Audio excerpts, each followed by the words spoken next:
Welcome to What's in My Drawers. It's a golf talk session because old club makers like to keep far too much stuff. And where we talk about club repairs, club reviews, club fittings, and club repair, club opinions. Okay. And that's what we're doing. 928's the edition for today.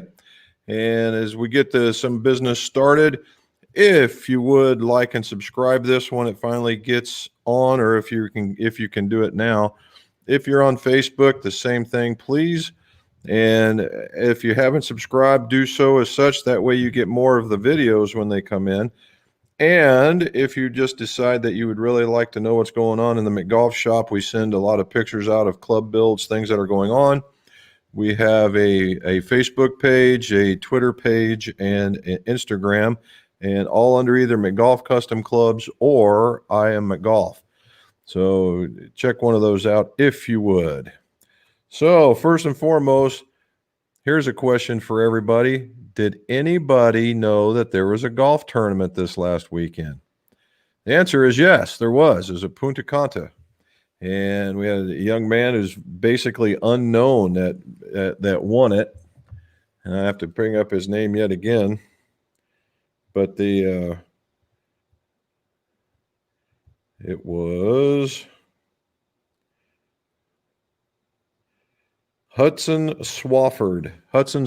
So congratulations to Hudson Swafford. Hopefully you hear some more about this young man going forward. And very few folks that Will McKenzie was in the top three. He was probably the one that I understood. And it was funny to see that, minus 18 took it, and there was still a handful of folks that are in the -1 to +1 range that didn't quite make the cut. So, hey, it's golf's tough no matter where you go, right? So that's what we like. All right. So typically I do what's in my drawers, and we see what was happening. And let's say last night I became a new gun owner, and I was messing around with it, and the spring left, and I couldn't find it.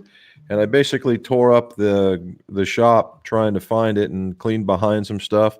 It is amazing what you will find behind a cabinet that you have not been behind in almost 10 years.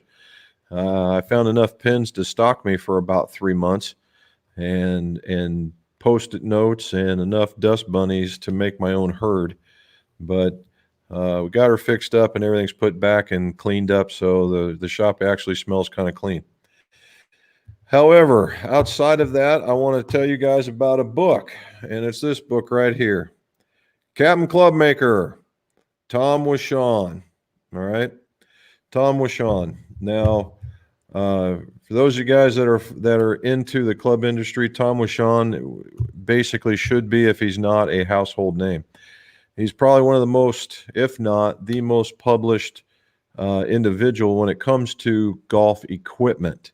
All right, fittings, repairs, just all kind. He's had his hand in a lot of books that you guys probably have seen, but have not known that he was involved in.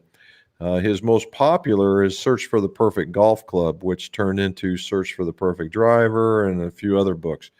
However, and he's also got a fitting book, and is very, very informative. This one takes him from his, you'll say, meager beginnings, and gets you to where he's at now. And the very end of it is, I'd like to tell you the insights. And just for this one, he talks about wedge fitting. He talks about wedge fittings. Now, there's all kinds of stuff in here. Talks about people he's met, times he's gone over to Scotland, the whole 9 yards. It's a very good read. You can tell it's about 300 pages long, and it's very well written. All this stuff is very well written. I imagine it's on Amazon. If it isn't, it's probably at Wishon Golf. Check it out. It's definitely worth the read. And let's see, here we go. Look at this. Huh? Look at that. Even Mrs. McGolf got one as well. How about that? So not too bad. So that, I mean, that's where it's going. So the other part is the video that's coming out tomorrow.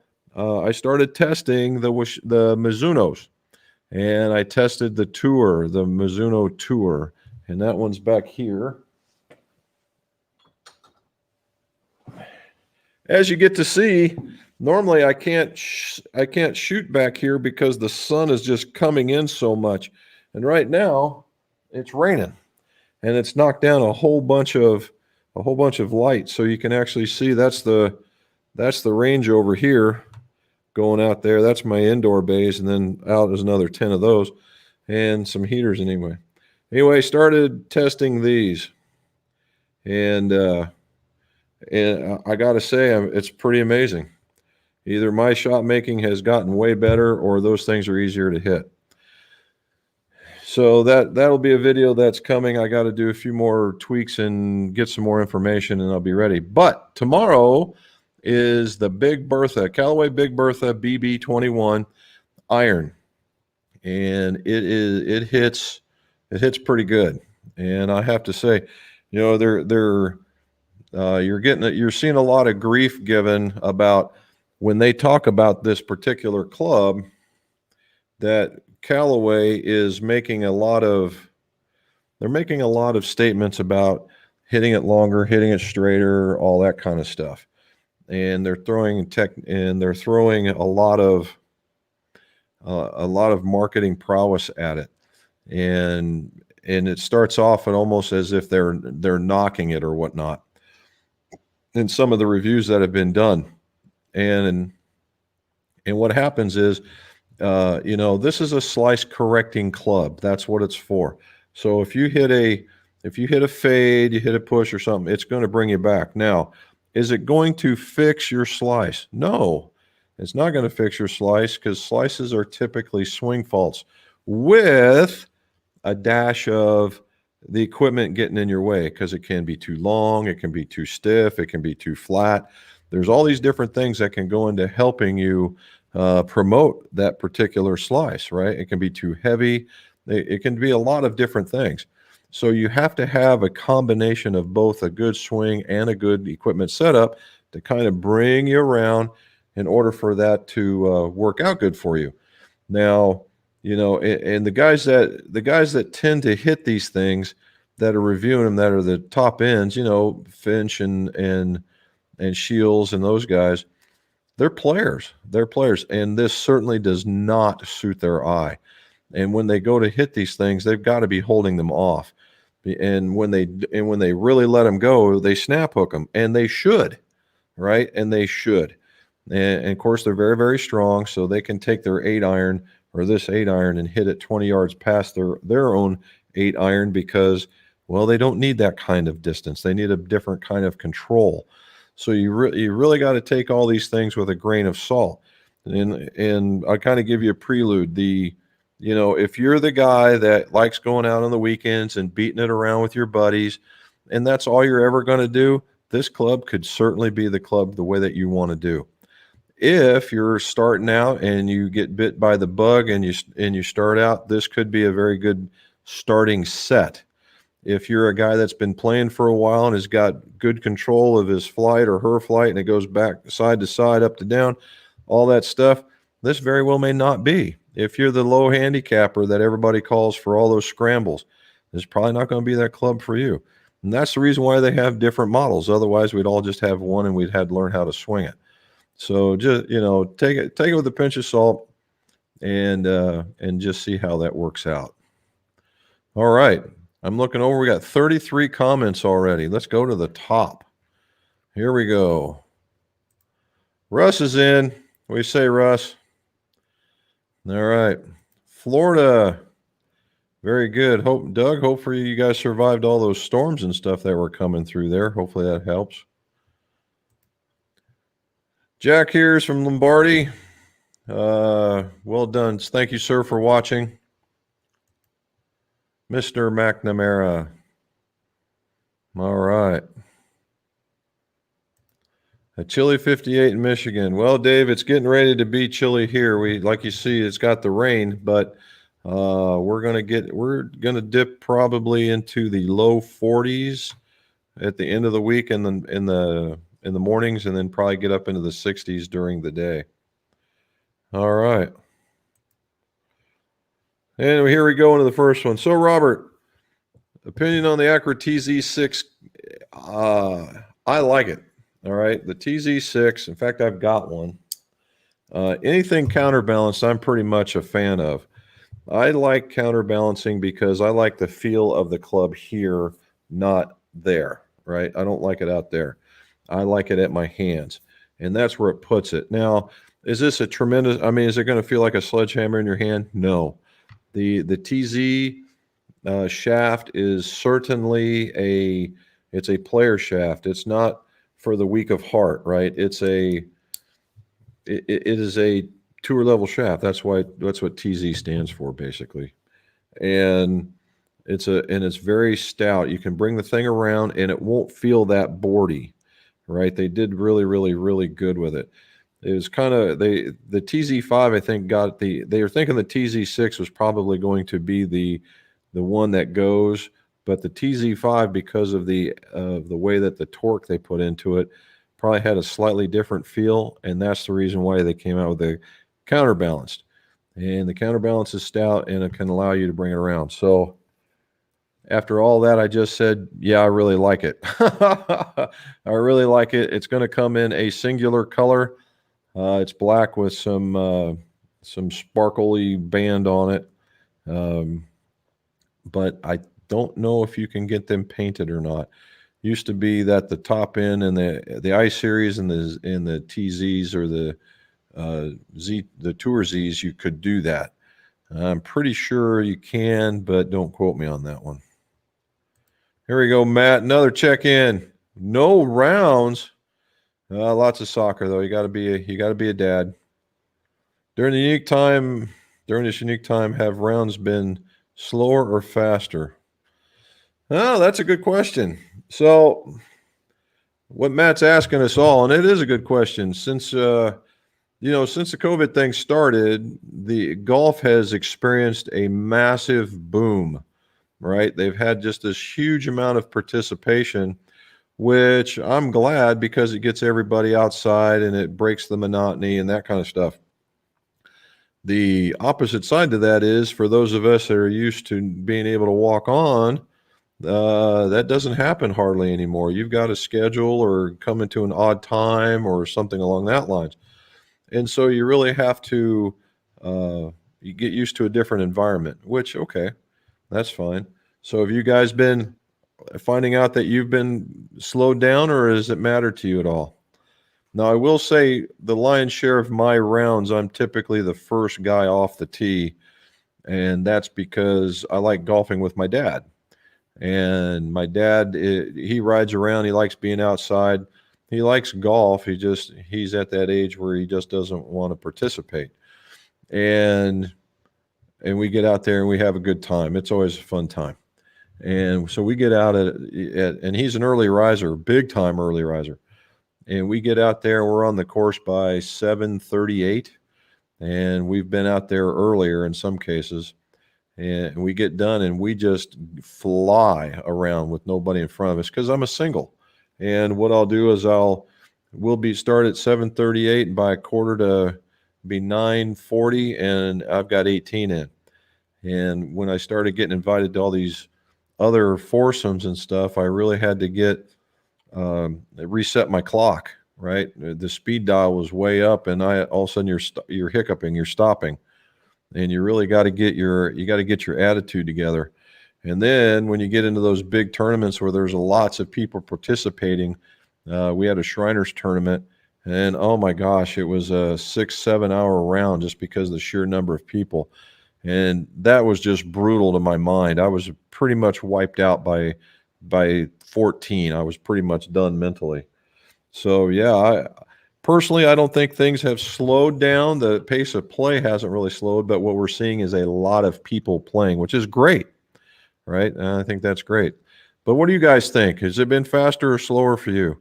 particularly those guys across the pond, Sweden, Scotland. What have you guys been seeing when you get out there?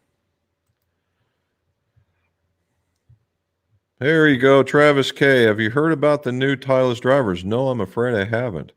The last I saw is that they had four, they had two, now they're into four drivers, and it's the TSs, but that's all I know. I don't know if they're super hot or anything like that's going. So maybe I should, if I could get because I live in a very rural area, to get the reps to drive by is virtually impossible unless they're making a mistake. There's my man from Sweden.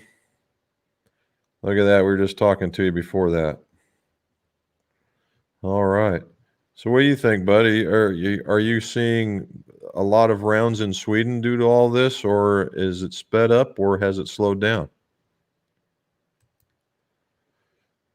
Russ, it's chilly. What? Come on. Bogota. Camilo. Thank you, sir. Thank you.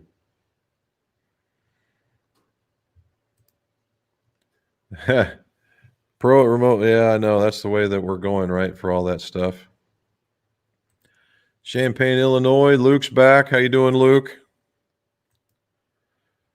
Tim, what'd you think? Was that a cool book or what? Some of the experiences Mr. Washon had, and he hates being called that, by the way, and I do it just to aggravate him. But the man was around. He was when you got those things at the people at the right time and the right point in history, this is one of those guys. And some of the things, the people that he's met, some of the, and it's just really, really cool. It's just really, really cool. Rockland, California. Lorinda Odell. Well, thank you. Thank you for coming on. That'd be great. If you got any questions, don't be afraid to ask.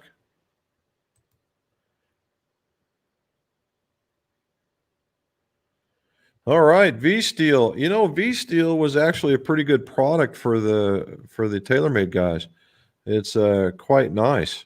As far as I think V-Steel, and they come in one or two varieties. I think only one. And I believe it actually very well may be parallel tip. But graphite, when you're talking about graphite, you still want to be, you're still talking about weight, you're still talking about flex, still talking about length.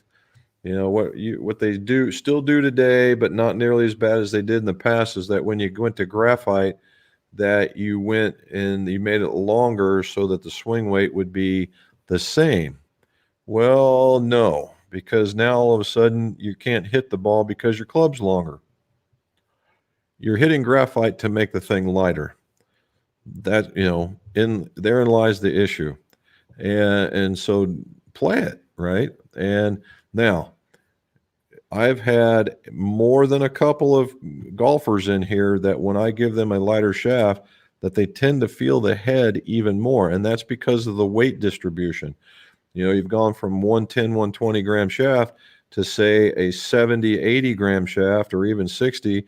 All of a sudden that weight movement is missed, and now all of a sudden you can feel the head. So you might be really surprised at the feel that you get even with a lighter club, that you can still track the club a little bit. So you really want to take a look at that. Now, as far as types of iron shafts, of course, I carry the Acra stuff, and if you're playing around with it, I would get on there with GolfWorks. Look up something in what are they called, True Sports now, but maybe in the Project X has some stuff in there. Would be a good tester. If you don't want to go nearly that tall, normally they have maybe a sale item or two, and just try it out and see what happens.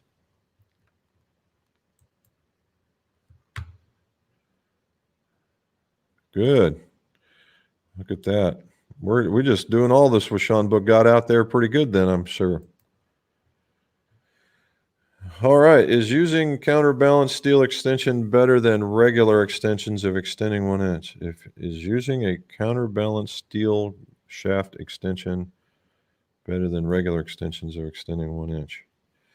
Luke, I don't know what a counterbalance steel shaft is, but if you have, there are two kinds of extensions. There's a steel and there's a graphite / plastic. All right. And if you have a steel shaft, I would recommend using the steel extension. Two reasons. One, it's steel to steel and it's going to be tougher. Okay. Particularly at 1 inch. It's going to extend and it's going to play like you have a slightly longer club. The regular, we'll call it the graphite one, will also extend, but it won't. It'll have a different feel. That's the way to describe it, because you're going longer, but your total weight's going to be different. And they extend. The plastic ones or the graphite ones tend to extend into the club a little bit more, and that's because they have to for the stability. Go with the steel, not with that one. Now, if you're doing graphite, the opposite's true. I've had some guys put in the steel ones and it cuts the graphite. Or you could go super duper old school and cut yourself off a chunk of old steel from another shaft and just shove it in there too. That takes a little bit of work. All right, here we go. Lorinda, there we go. Had my Mizuno 825 Pro and shortened to my fitted length. My swing weight is now C3. Does that seem too light? 75. Well, so if we do a real quick measurement, you're talking about 9 swing weight points, and you're at 3, you're going to be in that D1 range. So that would be an expected number to get for sure. Now, when you go normally when I'm taking off an inch to that 1.5 inches, hopefully what happened was whatever your tallest club is, that you go 3/8 of an inch down in each one. And that's because when you get down to your shortest one, it doesn't feel too short. Okay, if that makes sense.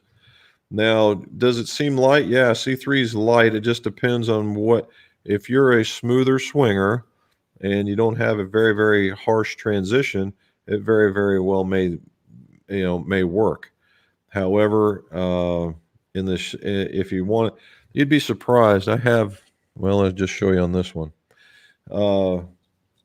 If not, find you some lead tape at the local store, at the local golf stores. They come in, lengths of tape, and you can do what I did right here. You can see this right here. That's lead tape, and you can just put it across the back side of it, because on the Mizunos, especially in the JPX, the 825 is pretty much like the here, hold on. It's like the new one. If they're pretty much like this guy, this is the new 921, you can layer it across here and then fold it in onto the bottom here. And then and what I would do is I would experiment with it. I've told many people that before. Experiment with it. And what I mean by that is get you a couple of strips about the length of the club from about here to here and put it on. And put 2 strips on it first. And take a swing and see what it feels like. And hit a few shots and see if you don't like it. And then put 2 more. And then try it again. And somewhere in that area, you're probably going to like it, I think. Okay. But you got them fitted. That's the most important part. Whoop. Went too far. Dang. All righty. Scott's back. Michigan. We got a lot of Michiganders. Not too bad. NorCal. Way to go, James. Thanks for coming. Did you guys get impacted by all the fires and whatnot that's going on out there? My son lives out there in San Jose, and he showed me a picture of his car, and it looks like somebody dumped a fireplace on him. And I was just like, well, that's why I live in Ohio, man. Here we go, Boston. What are your thoughts on the Maltby TS1 irons? I lost the 7 irons thinking about replacing it. So I think just about everything that Maltby makes is a quality product. I like the TS1. I've built a few. believe they're either TS1s or TS2s. It does either one. They're both really, really good heads. You're not going to be disappointed in the quality. You won't be disappointed in the performance, assuming it's very much like your other clubs. And yeah, I wouldn't have a problem recommending them a bit. And the specifically now, if you're going to do them, if you're going to build them, have a day. They're a lot of fun to build, and they come out they come out looking really, really good. The guys that are there, the guys and the gals, they've got a few gals that build golf clubs, and they're gonna cut it to the length, or they're gonna cut it to whatever the manufacturer says for that. They're gonna they're gonna cut it to the length and grip it, and it's gonna look good. Uh, but I don't know how deep they get with frequency and that kind of stuff. But yeah, it's a good club. Season's over. Oh my.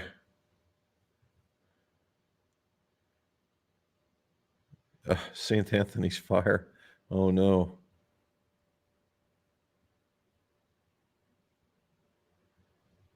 Oh no. Tried walking 18 holes, got after 3 holes, and because of the great pain in the leg and the foot and the toes.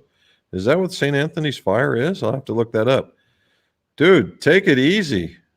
The season's over. Oh, your season's over because of that. Daggone. Thought maybe yours because of the northern climate. I hate to hear that, man. Hopefully you can get that taken care of and get a few more in before it's done, even though it takes a while. Keep us informed. We'll talk about it on the next time around.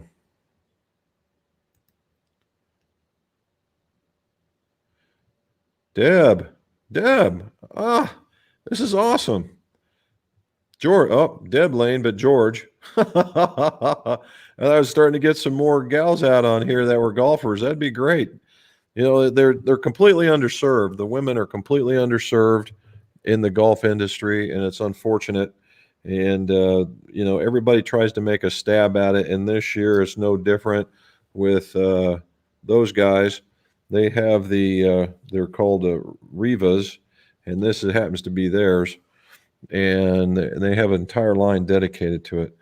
The other part of it is for ladies when they go to do this kind of stuff is that we try to put them in a box, just like you try to put beginner golfers in a box where they, you know, oh, if you're just beginning golfer, you need a club that looks like this, and it needs to look like, and it needs to go that way, and all these things.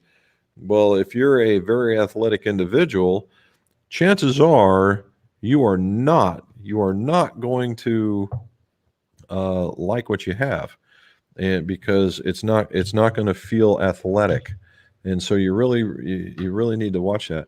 And so, ladies, if there's any one of you guys watching, if there's anybody watching, you know, I am here to tell you, you guys will be amazed at the results of some of the fittings. All right, but George is in Montana. 50 years of golf, man. That's awesome.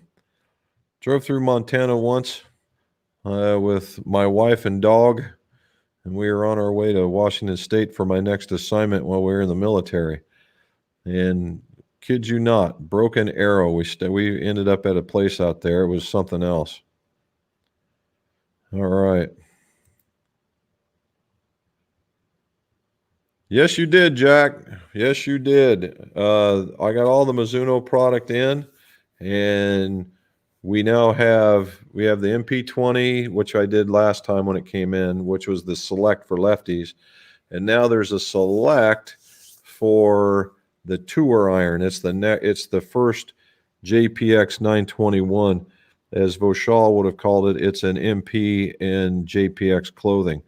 And no doubt, it's very thin top line, and it hits. You know, it's not as strong as other clubs would be. I played around with that. You'll see it in the video. That'll be next week. Surprising results. I will say that. Surprising results.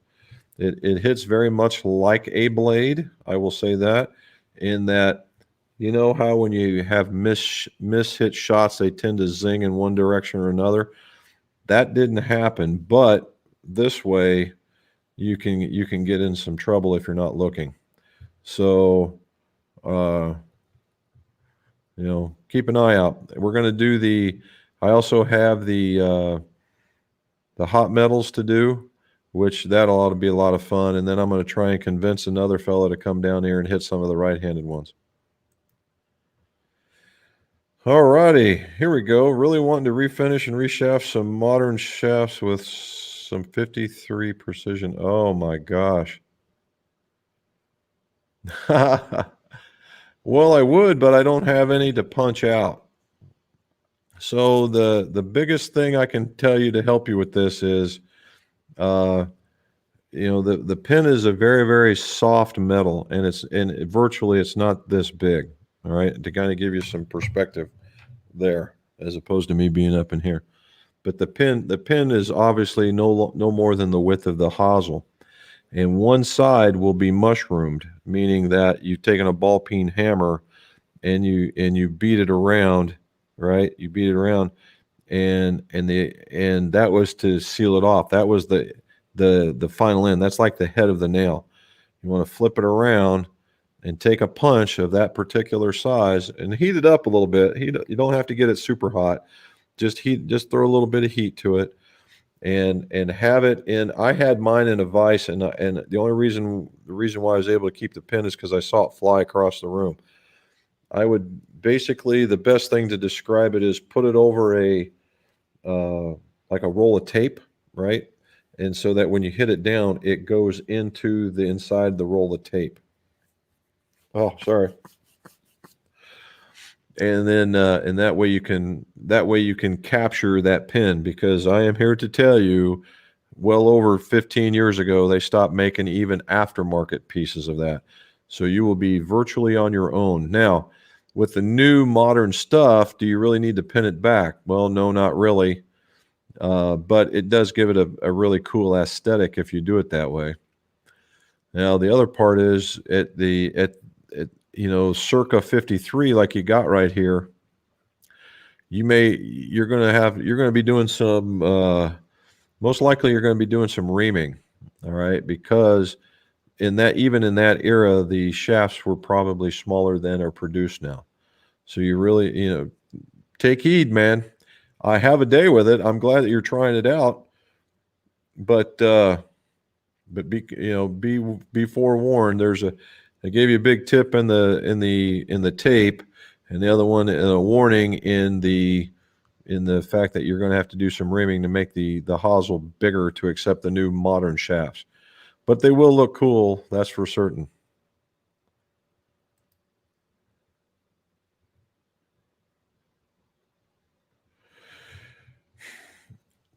Trentham, or Trentham. No, it's probably Trentham. The 790s. I'm getting a lot of questions. I've had a handful of sets in, and 3 or 4 sets, and I've looked at them. They look to be very, very good. They, I am getting, I'm getting to the point where I would call them players' distance models, meaning that they're very much like the HMBs. They got this blade lookish thing about them. They're a little stronger, so the ball can get out there. They've got a really cool look. This 790 series has been a very good series for TaylorMade. Kind of a hollowish back iron, and anything that's filled with that speed goo. I don't know about the goo, but it's a good looking club. People like it, and it has pretty good feedback. So uh, worth the loot. I tend to stay away from answering that one. That's purely up to you. But if it's fit and it goes, hey, more power.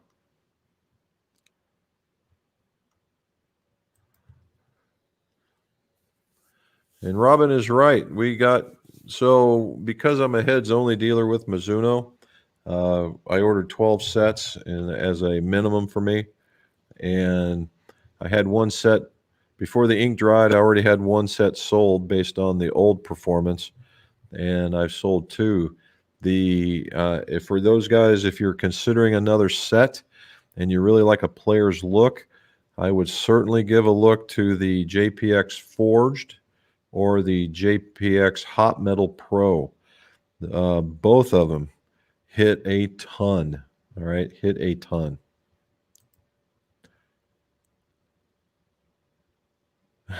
Steve, Greensboro. All right, man. We're all over the U.S. That's pretty good, man. Pretty good. Not yet, buddy. I'm looking at the training program. I am not. If you decide, I don't. GolfWorks is the place to go if you're going to go get trained. Online, we're still working on it. There's Brian. Where have you been, man? What's the latest? What's the latest on the scores?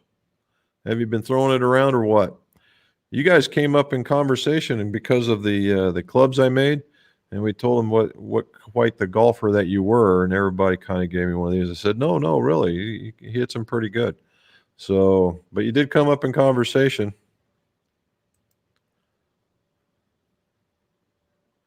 There you go, Jack. Same as last year. That's always good. We like same as last year. And Joe says if you don't tee off early, the rounds are taking longer. There you go. And because there's more people on the course, it could certainly get that way. How long is an average round? Here's another question. How long is an average round for you guys? All right. I know everybody says you want a 4.5 hour round. Or even 3.5 hours would be grand. 4 hours is okay. 4.5, you're starting to get out there. What's an average round at your course?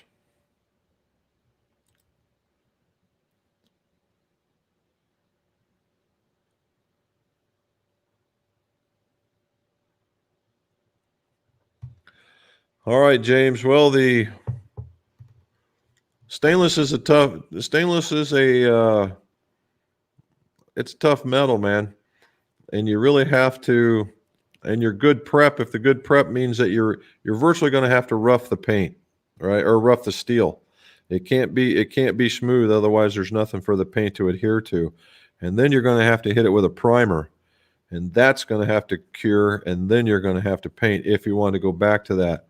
Now, Duracoat, I'm not a fan. That's dipping. You could do it, and it would actually probably make the club sound a little bit more deeper, more of a thud sound. It'd be a little different. PVD, that's out there. It's had a lot of experience on golf clubs, and they tend to work pretty good.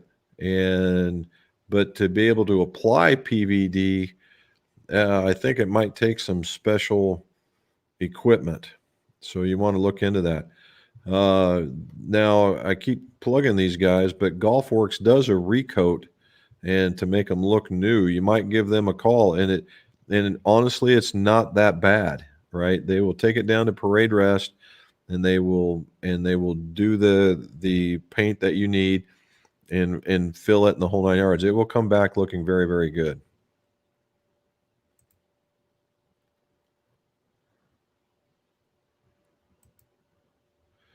Texas, we have got almost all, well, I think we do. We got all four corners basically. In Massachusetts, Florida, California, man, we got Texas, we got, Ohio, Michigan, we have Montana. Holy cow. That's awesome. Oh, come on, man. Well, you got to start somewhere. And if you're right at the bottom, then you got nowhere to go but up.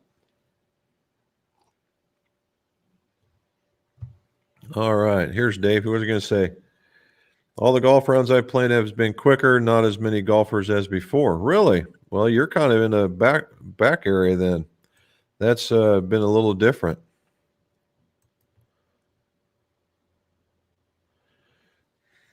You know what? And I'm glad to see that golf is seeing a resurgence of popularity, albeit just because it's the only thing you can do, or people are getting popular or getting more in tune with playing it.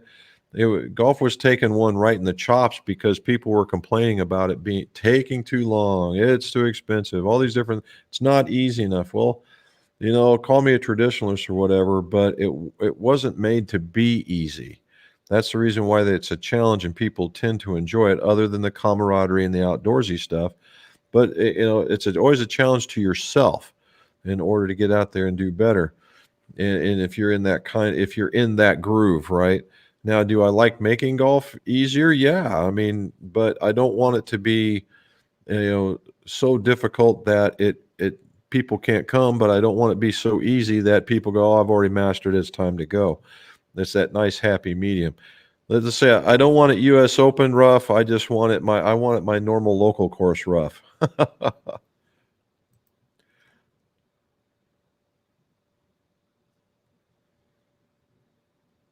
Are we gonna be stocking the new Golf Pride Pro only cord grips? I don't know. Like the mid-size rubber you showed me, love to have it in a cord. Well, I don't know if they're gonna make it in a cord, to be honest with you. If they are going to make it in a cord, our representative, or piece of people we get it from, are probably one of the largest, if not the largest, buyer of Golf Pride. And if anybody's going to have it, they will. So send Robin an email, and then we'll have her check to see if that's even an item that's coming down the way. In fact, I just talked to my guy at GolfWorks, and he hasn't seen the Golf Pride guy yet to see what's coming. And just like everybody else, a lot of the stuff coming over from the Asia or Asian Rim, uh, a lot of the manufacturing has been delayed. So maybe that could be the reason. England, Tubbsy Malone. Mesmerizing. Yeah, okay. But thanks. So what do you think over there in Birmingham, England? Had the rounds been faster or slower? That seems to be one of the trademark things that's been going on here as of late. Uh, what are you finding out over there? 'Cause I know you guys are taking a bit of a different approach to the COVID. Uh, and they've just released what? How long have you guys been able to golf here as of late? It hasn't been for very long, I don't think.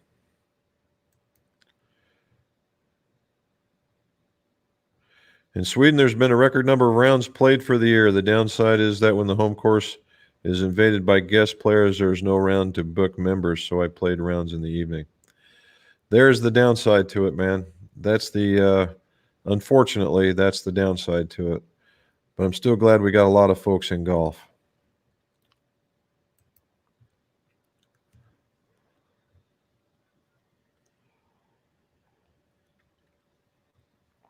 In 3 hours or less. Matt, I have a hard time believing that you don't get around in 3 hours or less, particularly with the crew that you play with.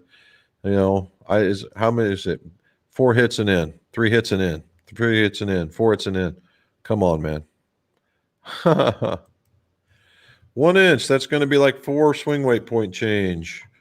No, it's going to be closer to 9. Okay, about 3 for every half inch.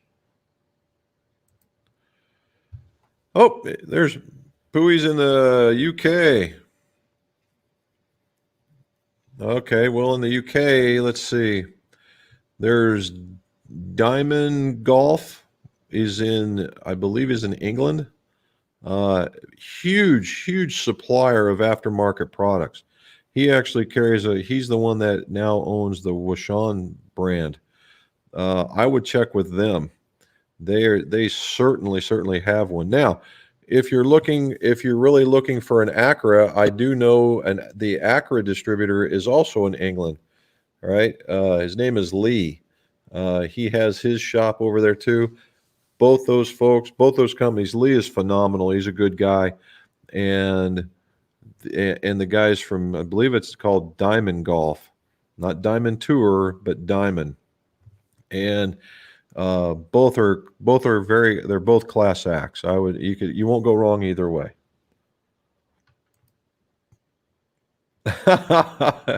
Well, that's one hell of a good name, buddy. I'm with you on the first name stuff.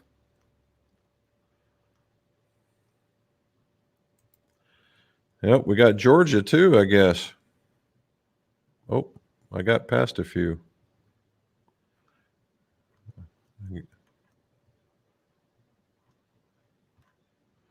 Wow, I got past a few here. Hold on.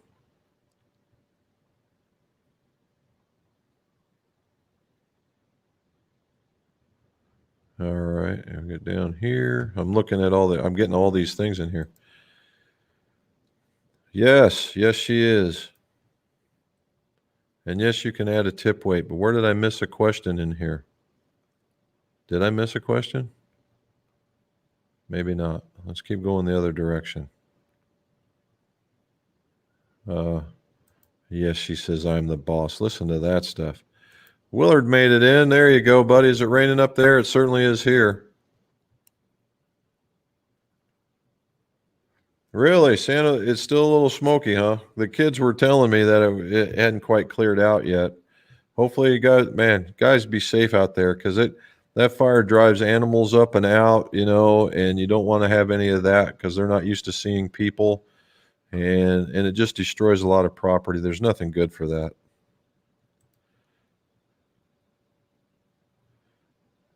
Yeah, Steve, I gotta agree. The 921s, I think what they did is I just put it away.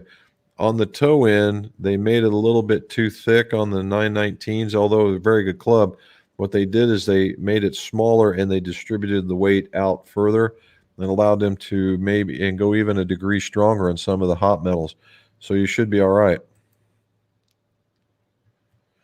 The new Callaway Apex. Well, Ray, I haven't seen one yet.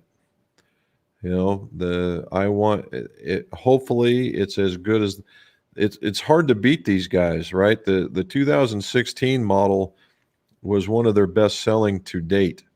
This last model, which is the 18 model, is very, very good as well. It's just a tad stronger by a degree, maybe, and hits out there a little more players like, no, a little more forgiving like than the first one. I'd like to see him come back a little bit more and more towards the middle and have that club. But they've always been good clubs.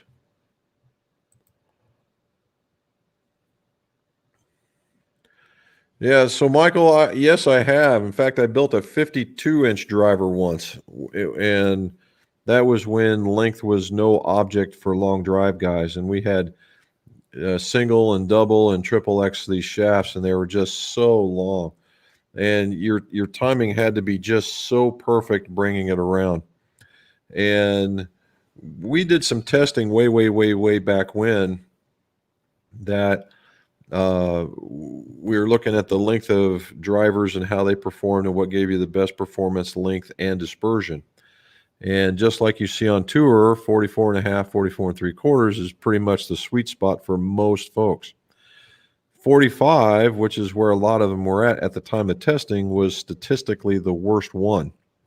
Now, however, you start getting to 46, 46 and a half, and I'm not sure if it was a length or what was going on, but people started hitting them better.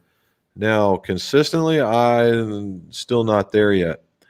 But with Bryson going to a 48-inch driver, I'm sure he's working on that because from where he was at right now to where he's going, that's a pretty big change.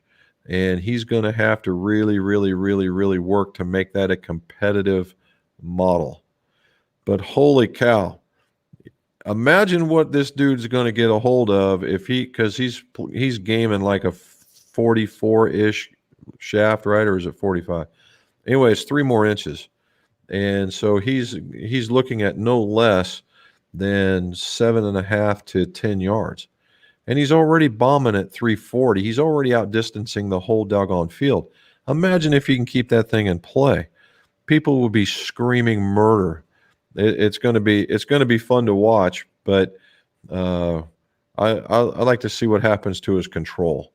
And of course, his philosophy in a lot of the cases was, the fairways were so tight, trying to hit it in the fairway, that philosophy is almost impossible.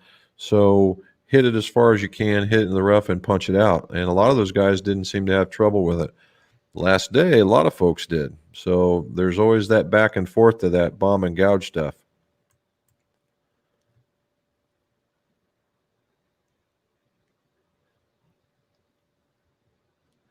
Yeah, that's a good keeping all the other wedges when you're getting that short, Lorinda.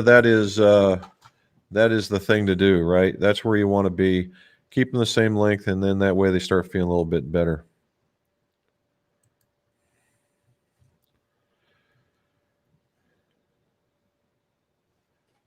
I have an old Pro Launch Blue shaft. It works well for me. What is the easiest way to make it as it plays really gut now? What is the easiest way to make it as it plays really? Craig, you got to help me here. All right, let's go with Pro Launch Blue. Was a very stout shaft. It was one for an aggressive swing. It was one for those that you really had to turn on. Now the blue and gray ones were the softer ones, and those things were ultimately popular. If you're looking at to see how to play the same shaft now, if it's been many years, get the same one in the next flex down. That's the way it's going to have to be. Or if not much has changed, find you another one. Now the Pro Launch Blue, I believe, is very akin to their red shaft is now. So you can go that. Hey, somebody likes my voice. So does Robin. All right. Here we go. I have an old Pro Launch Blue that plays perfectly. How is the easiest way to match that shaft today? Well, I think I got way through some of it. If you go to the folks at offer the Pro Launch and say, I really like the blue, what's the closest one? They will tell you what that is. And I'm pretty sure it's the red. They went from blue to red. And that's probably as close as it's going to be. And because they don't for those guys, they didn't vary very much. They didn't vary from the profile very much. And so you get to go through that. But I'm pretty certain that's where you're going to probably land. Mr. Hawkins, Nolansville, Tennessee. Well, thank you, sir. Appreciate that.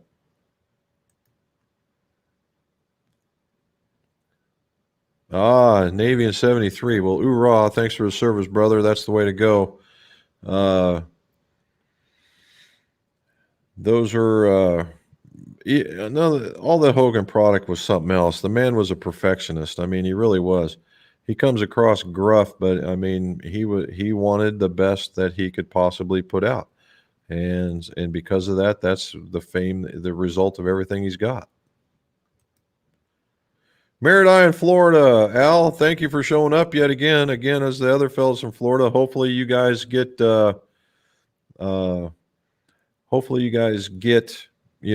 didn't get wrecked by all the storms and stuff that were down there. Kurt, Columbus. They're busier, but not hard to bet into. Don't know if you've ever played Canal Winchester.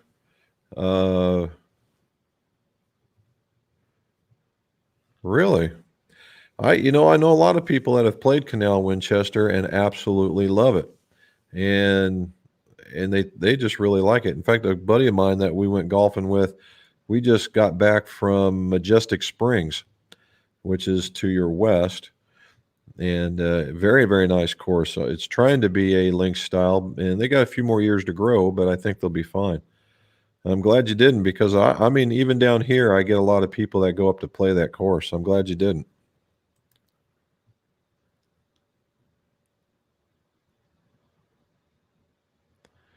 Yeah, the professionals they've been using the shorter drivers for a long time. And like we were talking, 44 and a half, 44 and 3/4 for the tall guys. And they can just get through it. Now, so in the shorter length in the irons, quite possibly, especially some of the shorter guys. The one guy I really would like to see how he's doing is was it Matt Wolf, that dude with that, and then he swings. I'd like to see what he's playing. There's Joe, Leeds in the UK. Now we're starting to get some folks from over there. Thank you for checking in, Joe. Again, people are asking how have rounds been over in your course? Have they been faster? Have they been slower? A lot more people? A lot less people? How's it been going?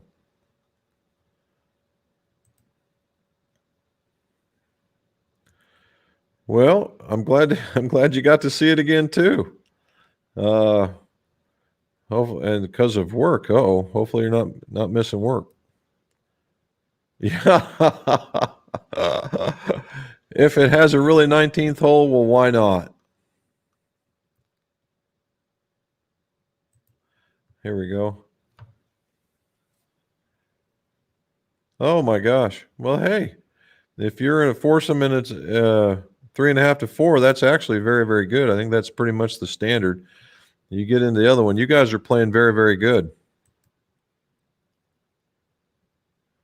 James, that's a great one right there. That's good numbers. Brian, played a tournament last week, lost by 3, had our fourth, not be able to play. Minus 15 as a 3-man. Wow. And lost by 18 under. Good gravy. Who's the fourth guy? Good night. That's pretty impressive, Brian. Hey, new one, Jack from Germany. Thank you, sir, for joining. That's a new one. We haven't had Germany in before, so that's pretty cool. 3.5 to 4.5 hours. I'm still okay with that. Minnesota. So I got a story for you. I have a lot of relatives that live in northern Iowa and big time fishermen, and we go up there, and it's by oh my gosh, the lake is not Okoboji. That's the other side. Anyway, the lake up north up there. My uncle takes me up there and he says, "You want to go fishing?" And he says, "Sure." So I go up and we're fishing off of this bridge. And I'm casting out and I'm a kid. I'm just casting out, reeling in, casting out, reeling in. My uncle grabs me. He says, "Hey, you want to go fishing in Minnesota?" I said, "Well, sure. That'd be grand." He says, "Come with me." We walked across the bridge and he said, "Cast in." He says, "You're in Minnesota now." We were on the border. It was pretty good. All right. Steve, when I was a kid, the pro refinished woods at our club. Yeah, that is a lost art. I do know there's a guy named David Bass. He is really into it right now. That's his thing. Very skilled. He's out of North Carolina, I believe. But yeah, if those are fun to hit, but very, very hard to work with or work on. We got Minnesota, Georgia. Here we go. A lot of new golfers on the course, so it stands. The rounds will take longer. You are correct in a lot of that. Stephen Foster. Does the face angle and driver change when you increase or decrease loft? I'm using a Cobra 9.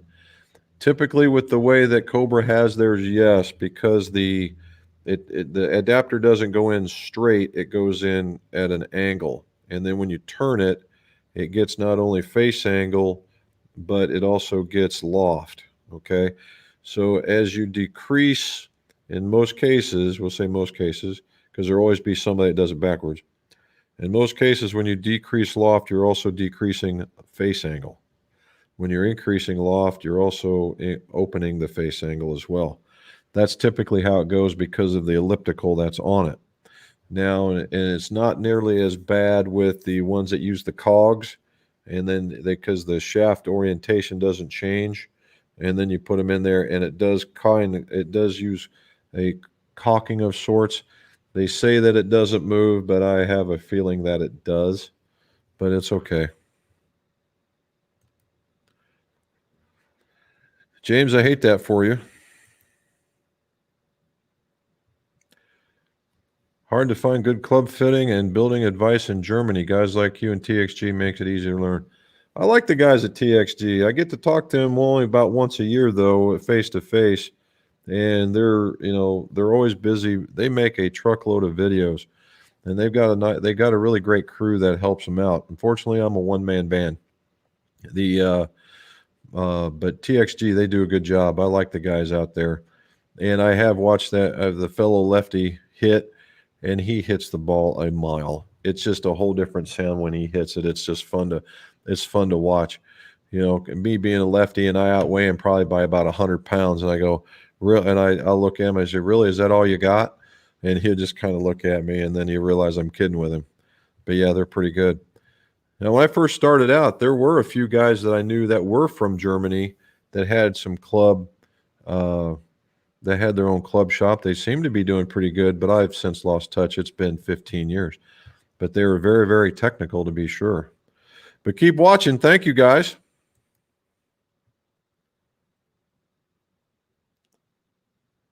Oh, my God. Yeah. Ken Smith's. Oh, geez. That's it.